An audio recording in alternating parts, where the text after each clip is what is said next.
welcome to LOA Today. I'm Walt Thiessen. With me today is our own pianist in residence, Sam Page. This is your daily dose of happy. We are so happy you decided to join us today. And Jennifer can't join us today, but hopefully she'll be able to join us next week. But who is joining us today is our friend David Strickel. The stream of David is dropping in, and we're going to be doing a little Taya chatting today, which Sam, of course, is going to be a significant part of because Sam is also a Taya graduate. So it's going to be all Taya all the time for the next 1 hour. Which is a good thing. You know, it's a really good thing. One thing that I did say in the promo was that we would be taking questions for the stream. That has since changed. We're not going to be doing stream questions, but we'll save those for next time. So bring your stream questions to the next live stream event that David is on. But David, we were just chatting before we got started, and you and I have been going through all kinds of crap lately. I mean, we are riding the roller coaster of polarity. How are we attracting all this? Yeah, right. That's the question, right? How did I attract this? Actually, it was pretty obvious to me, but I'll be curious to hear what your story is. Once I looked back, I said, oh yeah, I guess I did that. Yeah, I guess I did that too. Yeah. Yeah. Well, you know, the thing I love about the stream's teachings is they have never, from day one of my sharing it publicly or receiving it, have never said you are here to manifest perfection. You are here to manifest everything that you want, and that's it, and never have a problem and never have a challenge. And a lot of people learn about the law of attraction, and I know that there are some books and teachers out there that are sort of promoting this idea that you can sit on your sofa and think about things and they pop up in your life, and it's, that's kind of where they stop with the message. And I think people get really frustrated with that. I mean, it's true to an extent, but if you try to live your life that way, first of all, it's boring. And second of all, you do a lot of waiting. Yeah. Well, and if you start, to me, the most damaging thing to your joy, your happiness, is when you start judging yourself against what you're able to manifest. Right. You start beating yourself up for manifesting unwanted things. You kind of, how did I do this? Oh my gosh, what was I doing wrong? Well, you gotta be doing something when you're sitting on the couch. There's nothing else to do. So of course your mind is going to go in that direction, right? Well, if you're sitting and watching television all day long, that's about, destructive things. Yeah.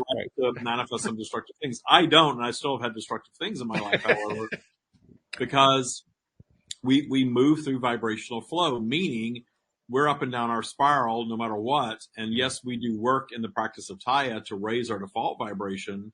Mm-hmm. And what I see for all practitioners is that your life generally gets better, but life is far more complex than just get all the stuff that you want. Yeah. I call that the Instagram version of life, where everything is beautiful and everything is pretty and everything is perfect. And, there are people that are putting a message out that they're just crushing life all the time. They're the fittest. They have the hottest partner. They have the most money. They have the most houses and the most cars, and it's all smoke and mirrors. And most of us realize that. And the last thing I want to do is put something out there that causes someone to compare themselves and lower their vibration, that comparison, because we are here for the negative stuff as much as we're here for the positive stuff. Which is one of the hardest things to learn, actually. I mean, let's be honest, especially when you're in the Taya boot camp, but it really just anywhere. Anywhere that you're dealing with life, it's a challenge to basically come to terms with the idea, well, not only do I attract this stuff, I would actually be at a loss without it. Yeah. Your soul is desiring it because your soul is source. Source is not judging. There's, the whole judgment of good and bad and positive and negative. That's all ego. I call that the matrix. Right. That's collective ego of humanity saying that this is what your life is supposed to be. And if it's not that, you're less than, or something's wrong with you. That's human construct. That is not source. Source is love it all of it. Every setback, every twist, every turn, every fire, whatever happens, all of it has value in your expansion as a being, as a strand of source. That's what we're here for. Now, I will have to admit, there are times like recently where I would kind of wish that they might spread it out a little bit, because when you get one thing right after another, which has happened to me, like, okay, slow the ride down. This is a little bit too fast right now. Well, if you think about it, though, we've done enough work in our collective, in our individual practices where we've readied ourselves to take a lump of stuff at once. Yeah, that's Because true. I manage, I don't know if I didn't have my Taya practice, if I would have managed the events of December anywhere near the way that I did, or that Oh yeah, Michael, I understand that totally. yeah. Yeah. And I'm sure the same thing is true for me. Well, one of the first things that occurred to me when my situation occurred, when I got, I don't think you really know the story, but not only did Louise leave me, but she left me with a note. I didn't even find out from her in person. And one of the first things that occurred to me after I got over the crushedness, because I was totally crushed by the situation, was the realization that, oh my God, all these other things are about to fall apart in my life at the same time. And there was a whole litany of them. There was the living situation, the income situation, the vehicle situation. I mean, there was like a whole bunch of them. And in the midst of all that, I said, oh my God, this is just like 8 years ago. Because 8 years ago, we had a whole bunch of stuff that all hit at once. And it all ironed out. And a lot of it worked out in ways that was miraculous. But here it was, I was going through another crash and burn with a whole bunch of things happening all at once. And for some weird reason, it seemed manageable. Now, 8 years ago, it seemed completely out of control. And I think probably part of the reason is the Taya practices. And part of it was just I'd been through it. I'd been down the road before. It helps when you have a little history to draw upon. You know, Yeah, Sam's a lot younger than we are, and I know Sam has had issues to deal with, but he has. you expand this being in your issues, right? And then once you have that experience, and especially if you've experienced the worst, Right. that next terrible thing that comes along doesn't seem so terrible and is much more manageable because you're a more sophisticated version of yourself. Absolutely. Like from with my mother's transition happening a year and a half ago, but it was a few months after I had finished Taya boot camp.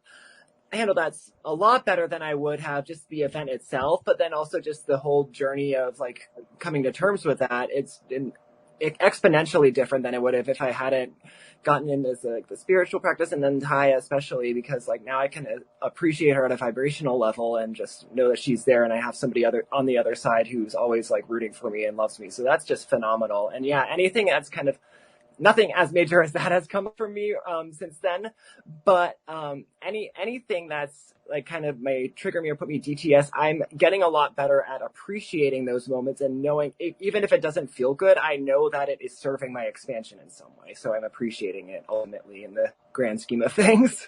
So ultimately, that experience is kind of like it's serving as a marker or a milestone that you compare other events to, and like, oh, well, this isn't so bad. I had to go through that, and I got through that okay. Right, exactly. Yeah. Yeah, that's pretty big.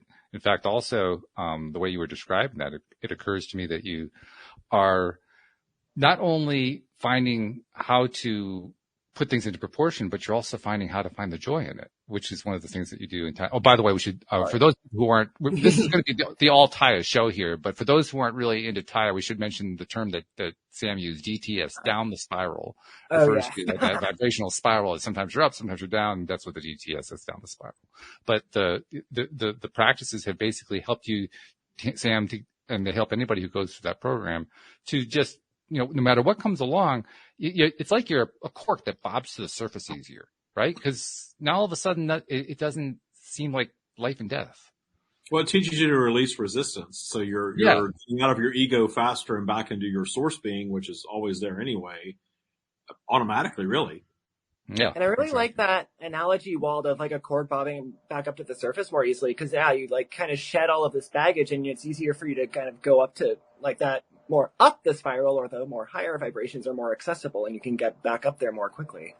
Yeah, that's true. It happens a lot more fast for the reason that David just gave. The resistance is greatly reduced. I think that's one of the kind of surprising. It's not really a side effect. I was going to say it was a side effect. It's not a side effect because it's one of the main reasons why you go into something like the boot camp, but it's one of the surprising effects that happens. You go through it. You don't really know that, okay, I'm removing resistance here unless somebody points out to you, well, you just removed some resistance. But then you come through, it's like, whoa, what happened here? All of a sudden, I'm like a different person or something. And of course, you're not. You're the same person you were before, but now you have a different perspective on a whole bunch of stuff. And that alone has released all that resistance. It's kind of surprising, really. Indeed. Yeah, the practice gives you the tools to move through what a lot of people would call like a spiritual journey or a spiritual awakening, if you want to call it that. But it's just a journey of awareness, really, of who, I don't like to use the term who we really are, because I know I hear that thrown around all the time. Yeah. Our authentic self. we are source. We are expressions of source, and source is non-judgmental. Source is all abundance, all love, all positive. And what separates us from that is our ego. And really what we're doing in the practice is we're detuning our ego. But the funny thing is that usually our ego is exactly what leads us in this direction in harmony with source, because most of us get into the law of attraction because we want stuff. We want to experience specific things, and we want to heal things and solve things and attract things into our lives. And I think some people do stop there, and that's fine. That's the experience they have. But to me, it's like this wonderful gateway drug into learning that gateway drug. all of this stuff, all of this stuff can come to you. Absolutely. Law of attraction is a real thing, or we wouldn't be wasting our time all these years talking about it, right? It's a real thing. And I think most people understand on some level that it's real, although it can be very frustrating because again, it's pushed so much as just that one component of, think about what you want to get what you want, and that's it.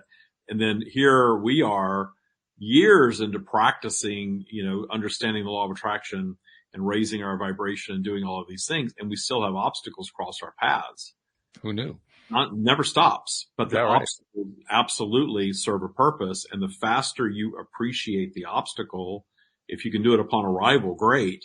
But the faster you move to appreciation, the sooner you start realizing why you actually manifested that thing, that nothing is really unwanted according to source. All of it expands us. So it's all there. It's really there to make us a more sophisticated version of ourselves. I think it's also a secondary aspect to it that I don't think you really get it until you've been in the boot camp. But that is that, yes, as soon as you're willing to accept, as soon as you're willing to appreciate whatever that thing is, you're going to get through it a whole lot faster. But there's also something to be said for allowing yourself to go through at the pace you can go through.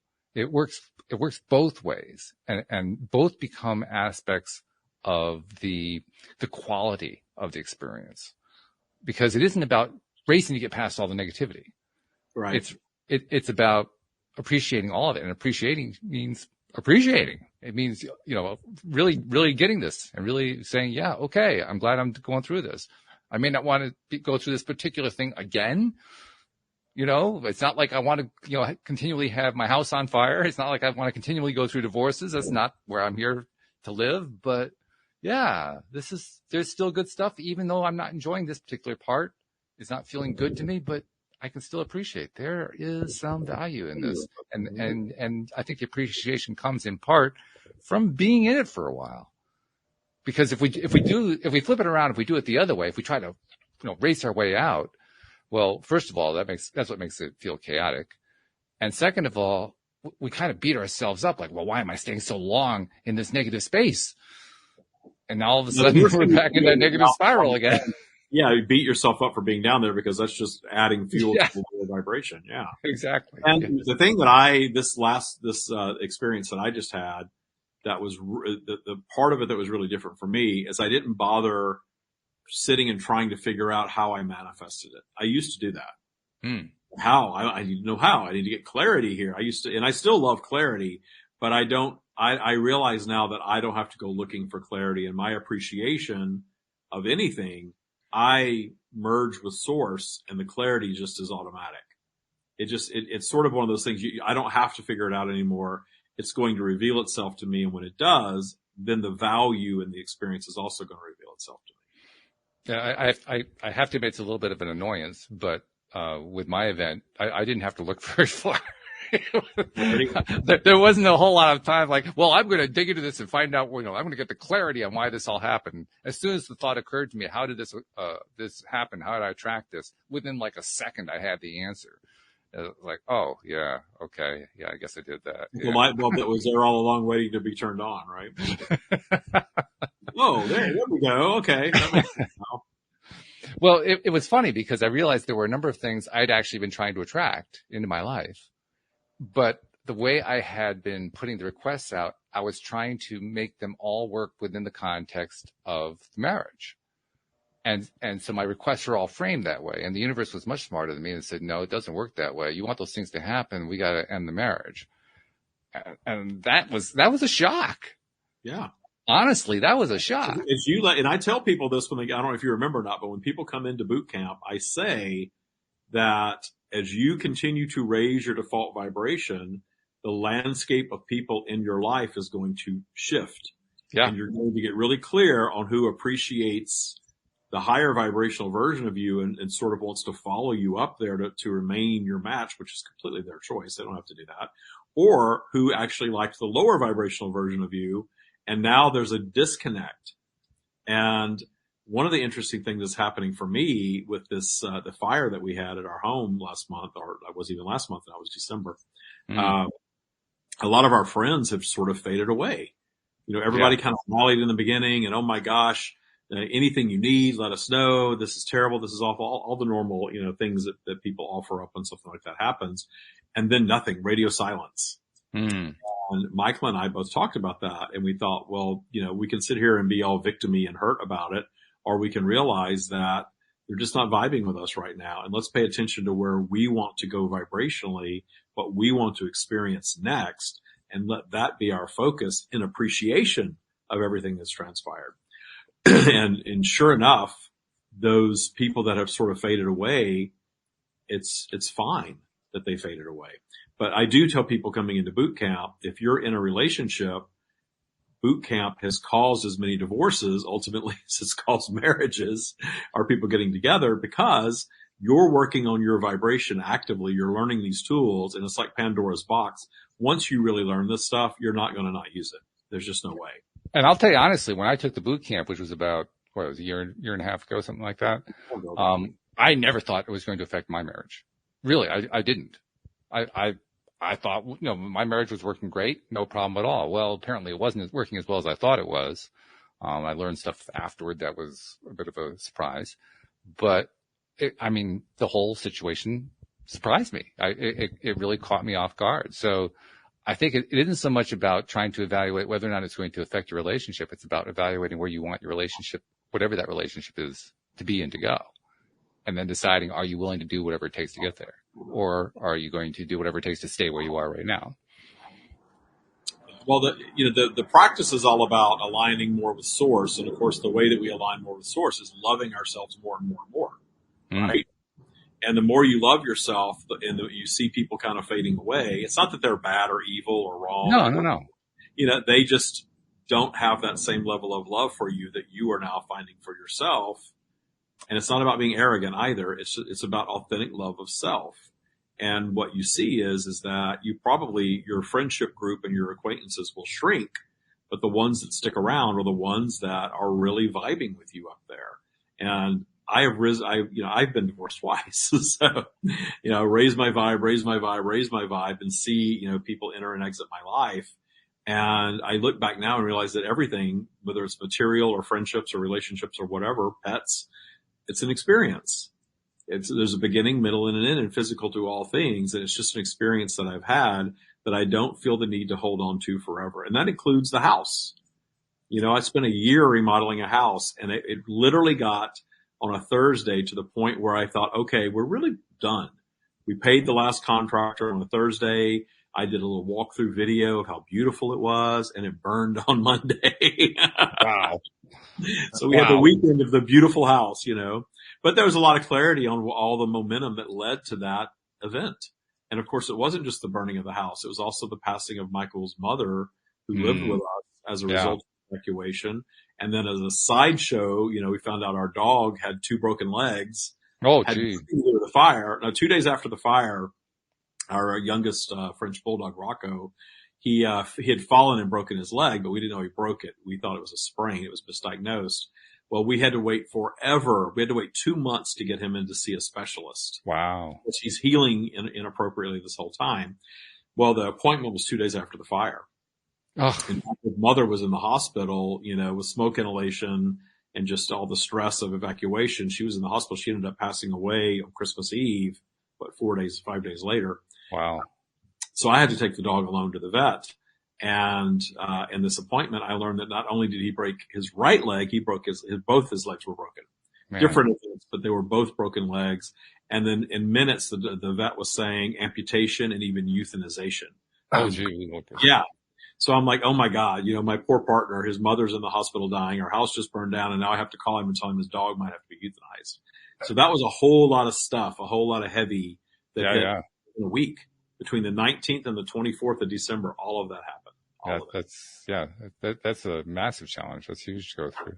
Now, there is also the flip side. You mentioned how some people won't rise up. They won't. Their default won't be as high up the spiral as yours, and they won't want to follow you up the spiral. But there's also those who are either following you or are already up there, and they're the ones that I consider to be my best friends. They're the ones who came to my aid when I needed it. I mean, that night after it was a Friday, I just finished doing a show, and I got a letter after I walked out of the office, and I found this letter from Louise saying that basically the relationship was over and my world was crashing and burning. And I started calling my friends, who were all people that I knew through the show, people who were therapists and life coaches and so forth. And they were there for me in spades. Why? Because, well, they were high vibration. They knew it, and they also had the skill set to know how to advise me to handle a situation like that. So the flip side is you really value the friends who are up the spiral with you, the ones that you can count on to be there for you. Boy, I learned that in a bigger way than I'd ever experienced in my life before, just through that event. Sam, when your mom passed, what was your experience? I definitely, excuse me.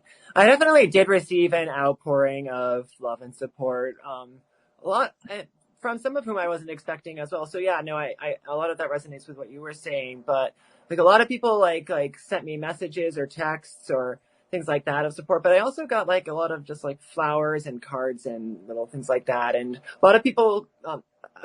The funeral happened pretty quickly. Like I think she passed. It was over the weekend, either a Saturday or Sunday, and then that following Wednesday was the funeral. But a lot of people a lot of people did attend, and then a lot of others who weren't able to attend sent flowers and such. So there was definitely a lot of support and love that came in, and so very, very appreciative of that. Yeah, and you really notice it when you're going through that, right? I mean, it's pretty big. Oh, absolutely, yeah, definitely. I think coming from it, in the vibration I was at that point and able to find at least some appreciation for aspects of the situation, I think helped a lot of more higher vibrational interactions happen, consequentially.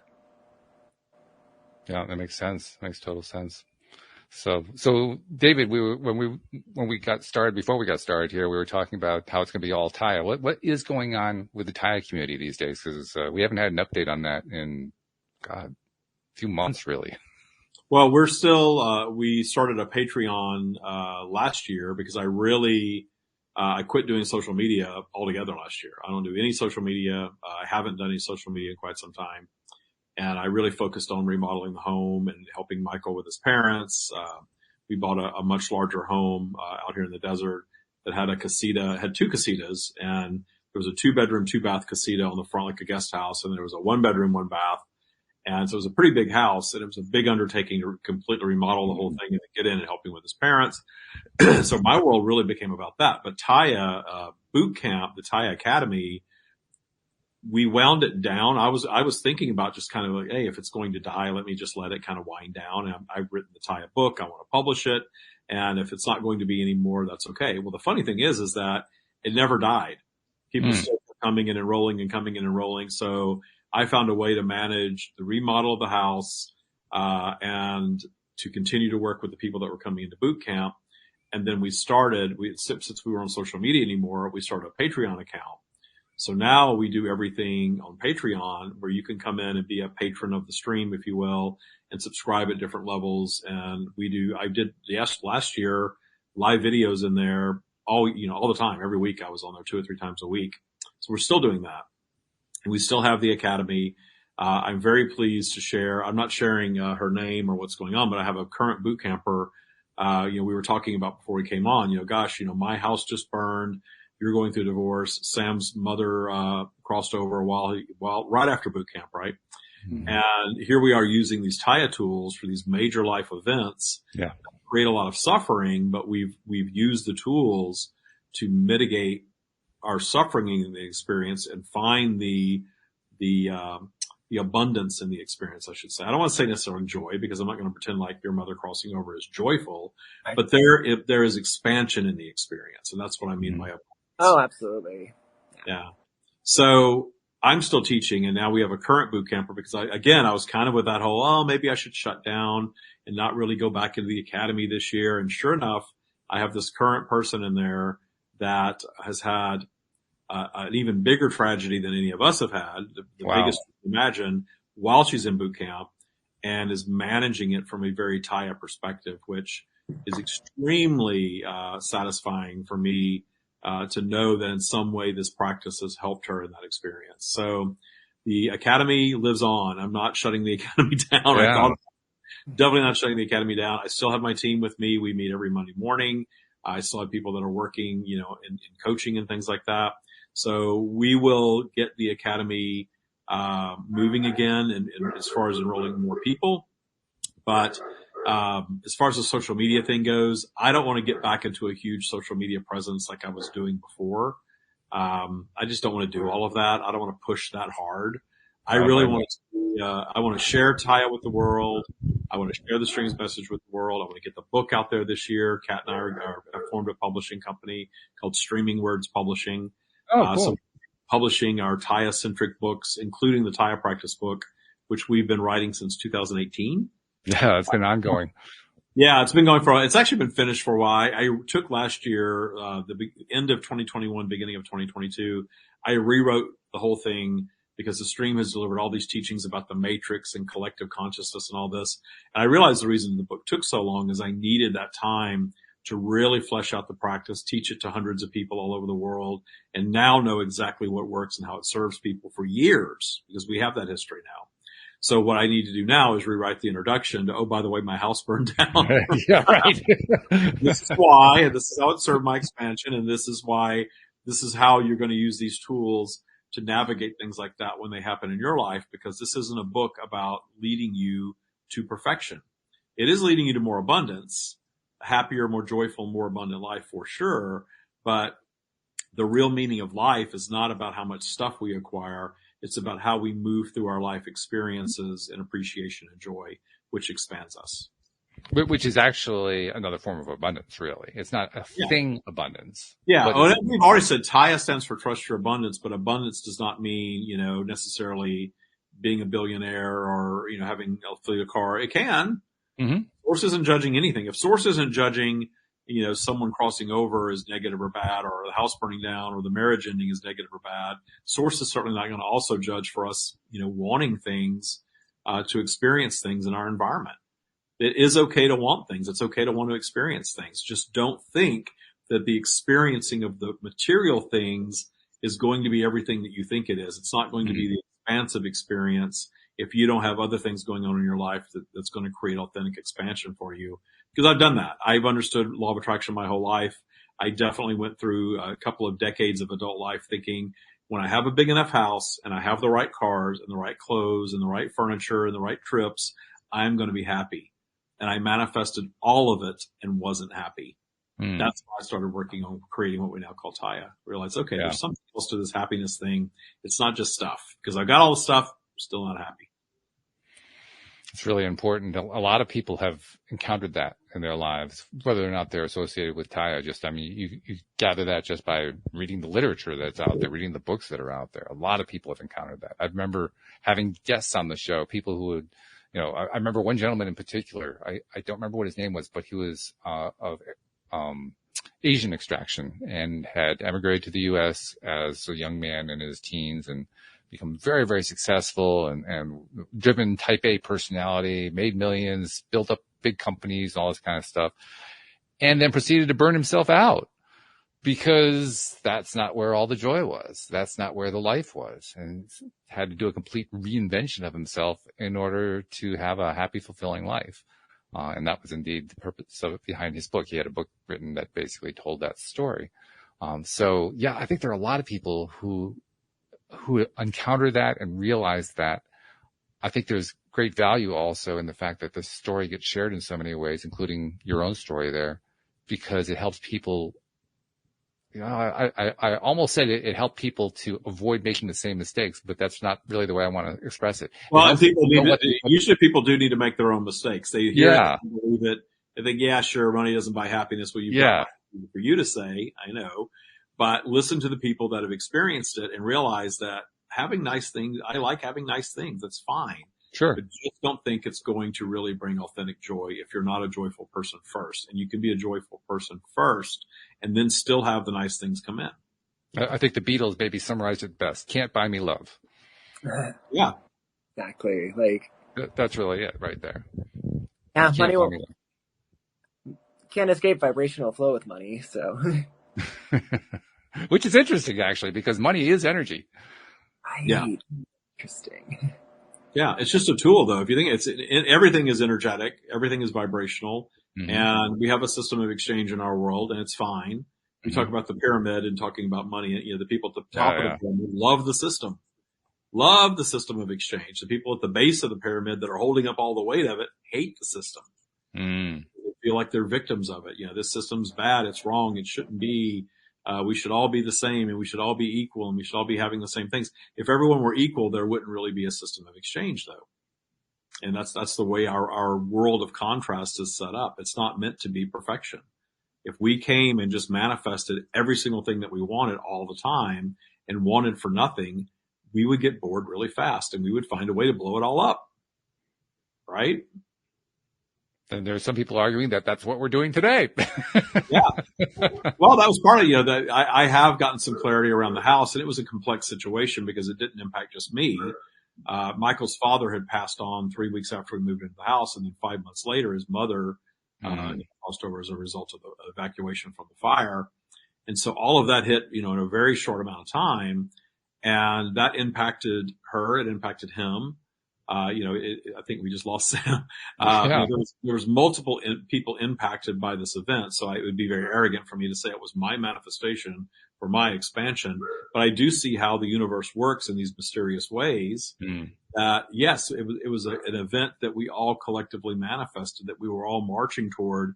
Little did we know it. And then when it did happen, I was able to sit and witness it happening in appreciation of the fact that, okay, on to the next experience. I spent a year remodeling this house, picking every single thing, right? Every light switch, every fixture, every plant, every rock, everything that went into that house, I picked all of it and spent a year doing that, finished on a Thursday, have the fire happen on a Monday, and between 10:30 p.m. that Monday night and 2 a.m. the next day, listened to the fire department rip the house apart. There were chainsaws and picks and axes and 2 hoses going into the house. And I just sat there like, this is what we manifested. This is what's happening right now. It wasn't, oh my God, this is terrible. Why me? And this is awful. And, looking back and retelling the story, it sounds terrible. A woman died. Absolutely. Sure. We were trapped. We actually got trapped in our driveway. We were going to evacuate in Michael's SUV, and Michael's mother collapsed in the driveway. And as a result of that, we couldn't get the car out because we needed to get her in the car. And then they ran the fire hose behind the car. So we couldn't pull the car out of the driveway.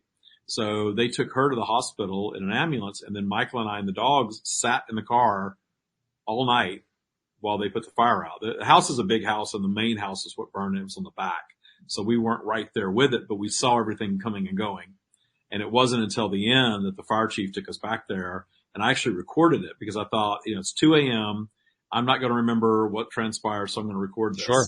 And I have a recording of our reaction, walking back and just seeing the house just destroyed. And we're both kind of like, oh, wow.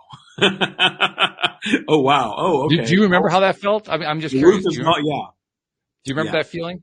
How would you describe it? Surreal, I was just sitting, I took a picture. I was sitting by the fire.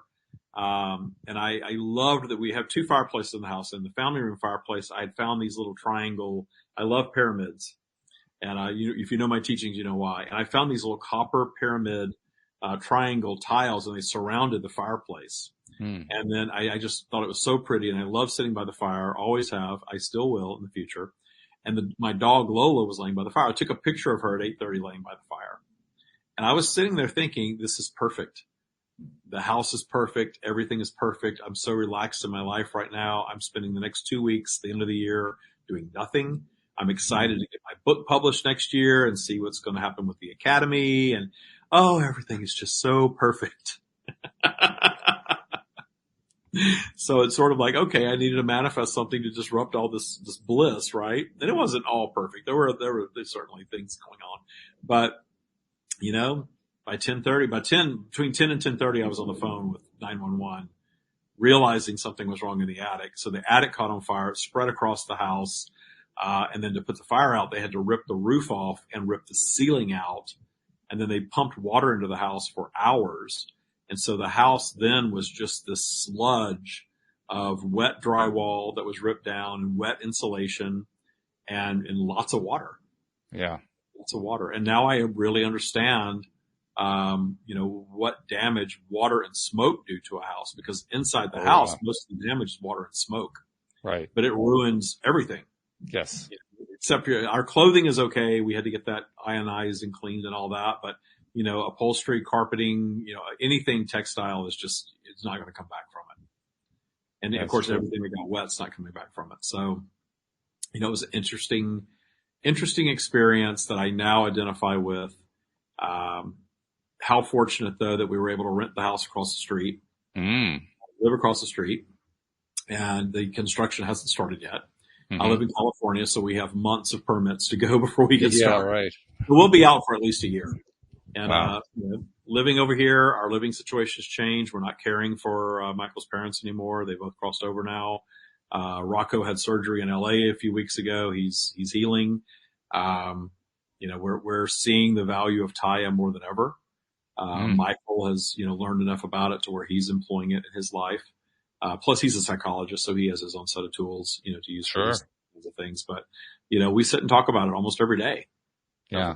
How these events have, transpired to bring us to this place, and where the value of it is, or where the joy and appreciation can be found.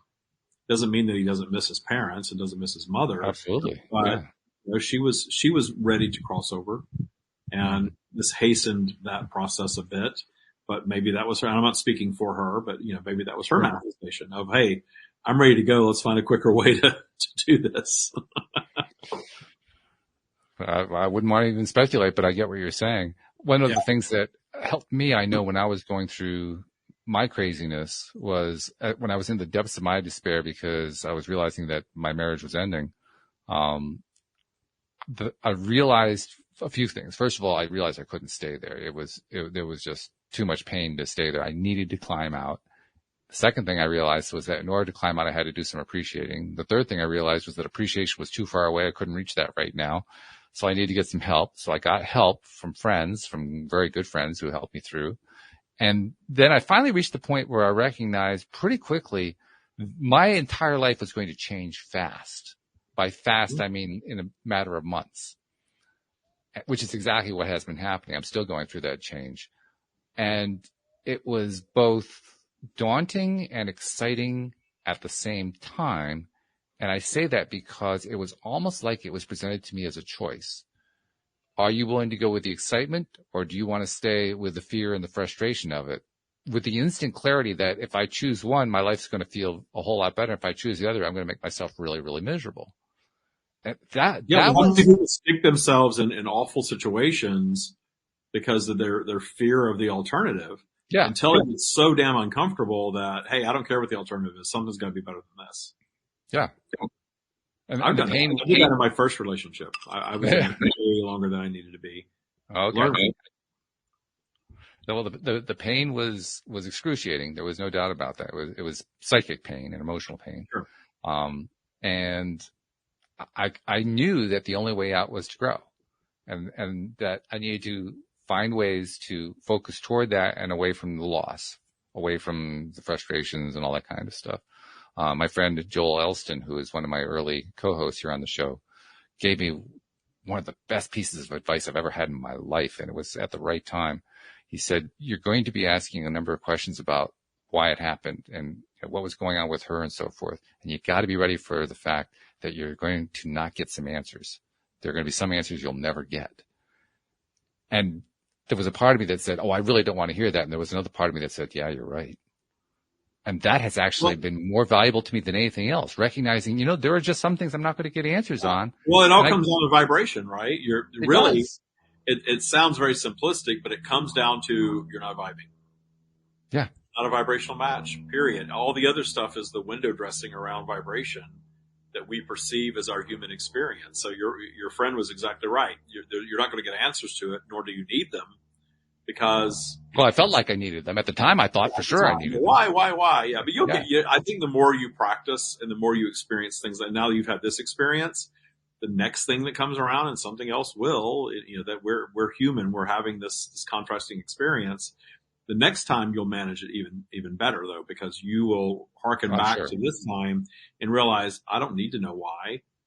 This is the experience that I'm having. This person and I, or the situation and I, were a vibrational match for a period, and that period has come to a close.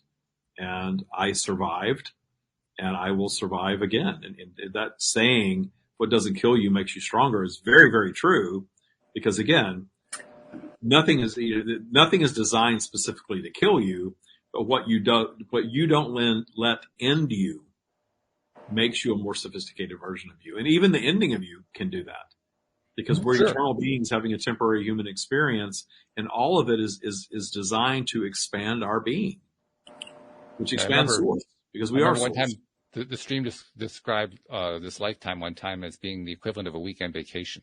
And I've always remembered that one, because it really does give you a perspective on the whole thing. First of all, the weekend, it makes it a relatively short period of time. And from an eternal perspective, it is a really short period of time. And secondly, calling it a vacation, that gives it an appreciative side that we don't often give when we're thinking about what it's like to actually live life. But you know what? It is a vacation. There's a lot of good stuff in life. But again, we live in this matrix that points us very often to the very worst of life. But that's a little piece of the pie in comparison to everything that's going on in our environment is going to be the negative thing. Like yesterday, I haven't been on TikTok in a long, long time, and I decided to jump on TikTok, and I'm on there and I'm kind of scrolling, and it's all this stuff about this earthquake in Turkey. And it was not something you would ever want anyone to experience, or would you want to experience firsthand. But it hit me when I started going down the rabbit hole, because you know how TikTok, you watch one video and you get 5 more just like it. Of course. It'd be very easy to think, oh my God, this is all that's going on in the world right now, is this tragic. But it's not. It is happening there for sure, and that's the experience they're having. But if you were able to, dip into any environment, you'll see there's far more sunshine and happiness and people that are enjoying life and meeting things in joy going on at any given moment than tragedy. And that's not that we're not ever going to experience tragedy. It's just to remind us that positive is more powerful than negative always. That negative is just this little draw that sort of draws us out of source for a little bit, so that we have our obstacles, have our things to overcome. But in the end, if we think of ourselves as eternal strands of consciousness here having the weekend trip, then it takes the pressure off of life. Yeah. It takes the pressure off of our judgment of what other people are experiencing, which sometimes really lowers our vibration even more. Oh, those poor people. Oh, that shouldn't be happening to them. Oh, that's the worst thing ever. They're eternal beings. We need to remember that. It's okay to care, but when you're lowering your vibration and wishing that they weren't experiencing what they're experiencing, that's not alignment with source, because source is appreciation of all that is. And that's a hard pill for a lot of people to swallow. It is. Oh, yeah. The Matrix teaches us, well, what's wrong with you? You don't think that, you're not horrified by what you're seeing. What am I doing for them in my horror, though? I'm not helping them in my horror. Now, if that horror causes me to take action in some way and do something that actually helps them, but the stream teaches us that our vibrational appreciation of them and their journey actually does more for them than just sitting and wishing it wasn't happening. Well, I think the other thing that the horror does is it gives us the opportunity to understand what we don't want. And the appreciation is how we get to where it is that we do want. But you're right. If we stay stuck on what we don't want, that's not going to help at all. It just means, oh, here I am stuck. Yeah, you're Day fueling 645 being stuck here in this place. Well, look how many things that we're horrified by that we continue to fuel in our judgment of them that intensify and last a long time before eventually they do solve themselves, as everything does. But we continue these things. The things that we judge the harshest tend to stick around. And I was pretty proud of myself, actually, when I went through my crash and burn.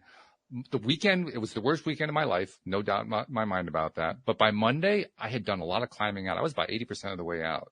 By Tuesday, I was like 90% of the way out. And I looked back, I said, that takes many people years. Some people never. My mother got divorced. My father left my mother for another woman in 1975. She died in 2014 and she never got over it. Wow. Yeah. Yeah. That's a long time to live with something like that. Yeah. Hey, it impacted her life for that whole period, all those decades. I'm sure. Yeah. Jeffrey dropped a question in the stream for you. This is an interesting one. He says, does David talk to the stream more or less while going through these lower vibe times, more or less? I have done enough work in the practice to raise my vibration to a point where they're always right there. It's source, and we all have source in us. Source is always right there for all of us. But I do think most of us have work to do to get back to that easy realization of that. And in the practice, I've done enough work to where the stream is a click away.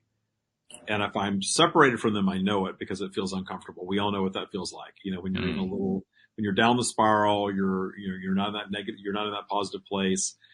They're not readily available, but I know how to get there.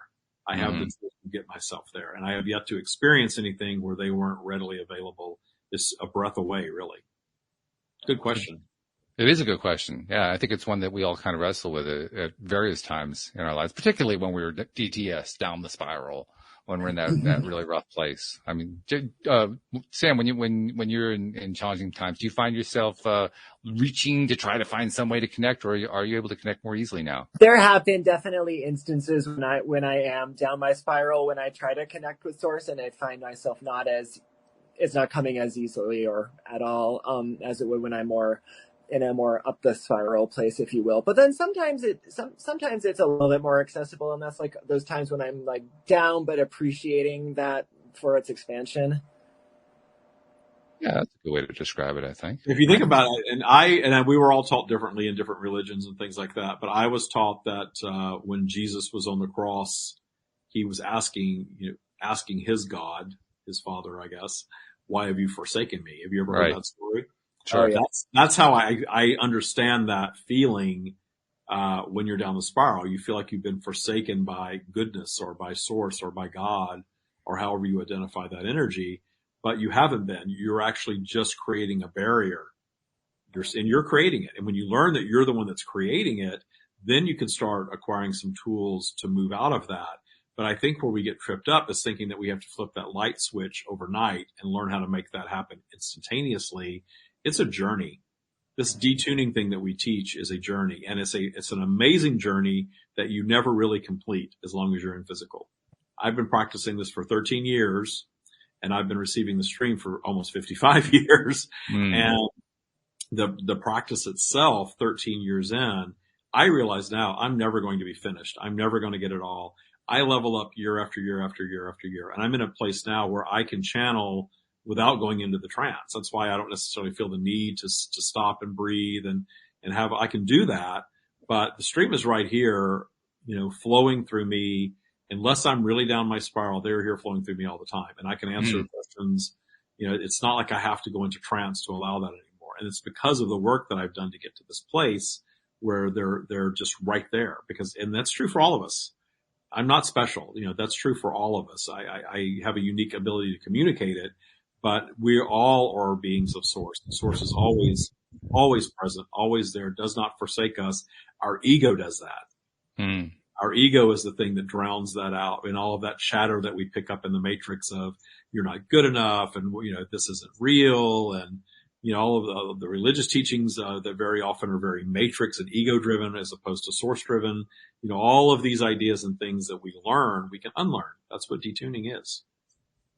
I'm reminded of an episode that you did with me and with my other co-host, Jody Lynn Craven, where we called it dueling channels, which it really wasn't at all, but that's what we called it just to make it sound interesting. And she does it more along the way you just described, where she just does it consciously. She doesn't go into a trance or anything like that. Her answers were much shorter and more concise. The stream's answers were much more detailed, but it was still very interesting to, kind of compare the answers because the answers were so similar. I would ask you in trance and I would ask Jody Lynn and the answers, it didn't matter which order I had you guys answer. Yeah, you're right. The stream has a way of taking 30 minutes to answer a simple, they're going to give you a whole history of the universe. Well, they do. About the stream though.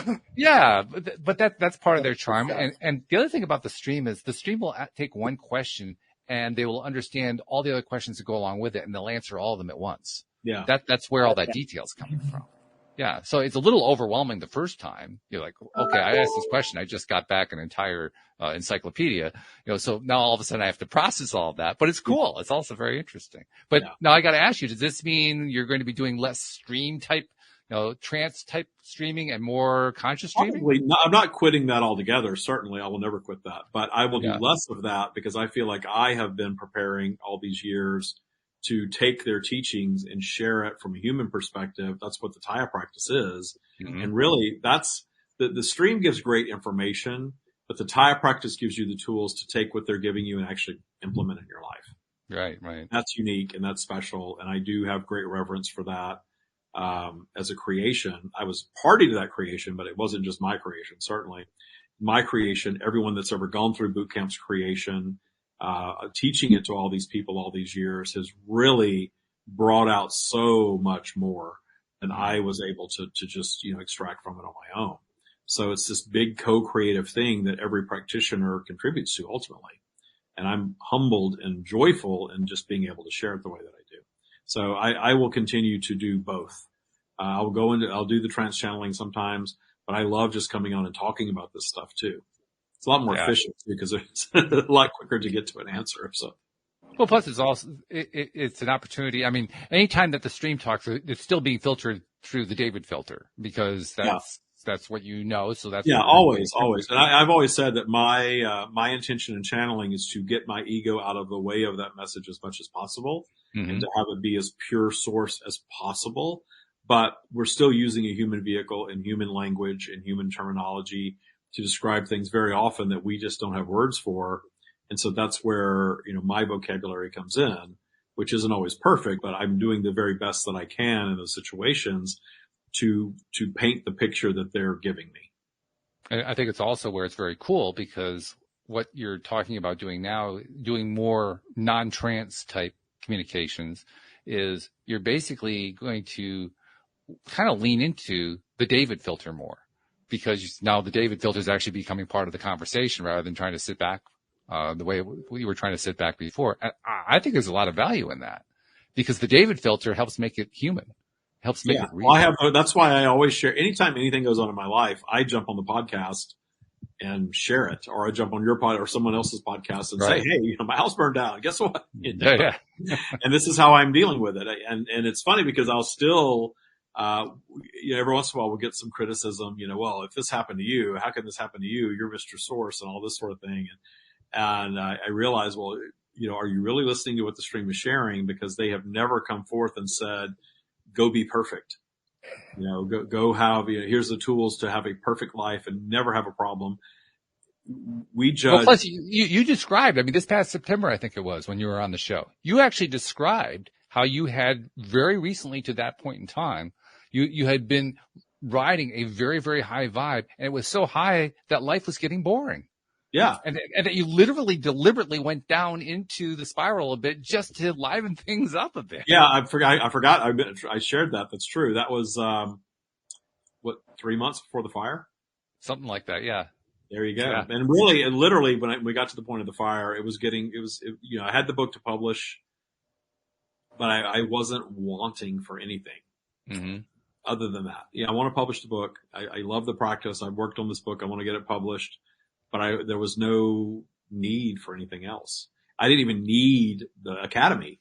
Still don't need the academy, but now I'm more passionate than ever about continuing it because I see what it does for people and what it offers for people. And I want that to continue to be my life's work.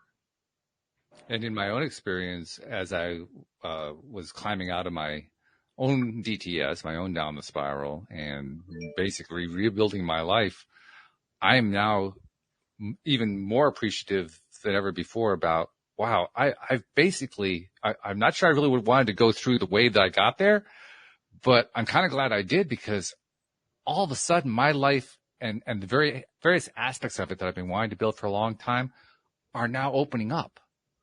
They're opening up in a big, big way.